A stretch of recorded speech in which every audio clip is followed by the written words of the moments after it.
Bonjour à tous, on arrive sur le campus de Paris-Nanterre. Paris-Nanterre, c'est le site de formation de SNCF Réseau pour former les aiguilleurs du rail de demain. Et pour la visite, je retrouve Candide. Bonjour Candide. Bonjour, je te propose de me suivre pour aller visiter le campus. Eh bien, je te suis avec plaisir.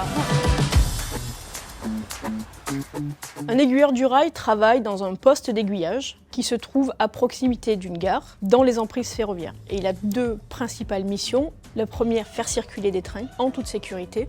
Et la deuxième, c'est d'assurer la protection des agents qui vont intervenir dans les emprises ferroviaires. Alors Candide, c'est ici que sont formés les futurs aiguilleurs du rail, c'est ça? Tout à fait, c'est ici que l'on accueille les nouveaux stagiaires.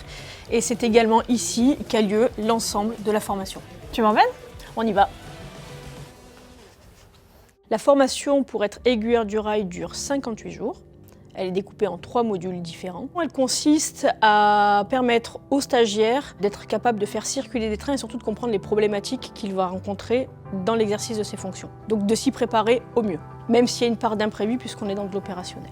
La grosse majorité de l'apport est théorique et technique et elle est complétée lors des retours en établissement par de la pratique. C'est une formation à la SNCF qui est proposée, qui nous apprend un vrai métier, un vrai savoir-faire, une vraie technique. Et ça, c'est super valorisant. Alors Candide, là, on est dans une salle de cours, c'est là que tu passes tes journées, c'est ça? Tout à fait, c'est ici que je passe mes journées, de 8h30 à 16h45, pour former les futurs aiguilleurs du rail. La sécurité, c'est vraiment le gros du sujet, tu y passes beaucoup d'heures avec tes stagiaires? Oui, c'est 90% de la formation est axée sur la sécurité, que ce soit celle des agents qui travaillent dans les voies ou celle des circulations. Super, je te dérange pas plus longtemps, bon cours. Merci, on y va. J'ai toujours aimé transmettre, j'ai toujours aimé être en relation avec des apprenants et aujourd'hui je suis comblée. J'ai passé 11 mois de formation dans un centre de formation comme dans celui dans lequel je me trouve actuellement. À la suite de ces 11 mois, j'ai passé un examen qui a été validé et tout de suite après, j'ai commencé à travailler en tant qu'aiguilleur. Et aujourd'hui, je me sentais capable d'avoir assez d'expérience dans mon métier technique pour pouvoir l'enseigner. Alors Candide, qu'est-ce qu'on entend là? La sonnerie qui retentit, c'est une sonnerie d'alarme qui m'indique qu'il y a un problème sur mon système. Je dois chercher d'où vient le problème et je constate que c'est une aiguille qui ne me donne pas satisfaction. Il va falloir que j'aille confronter l'information du système avec la réalité sur le terrain. Donc je quitte mon poste, tout est organisé. Je vais devoir me protéger avec une tenue de haute visibilité et je vais me rendre sur le terrain pour constater quel est le défaut. Tu m'emmènes, on va voir? On y va, c'est parti.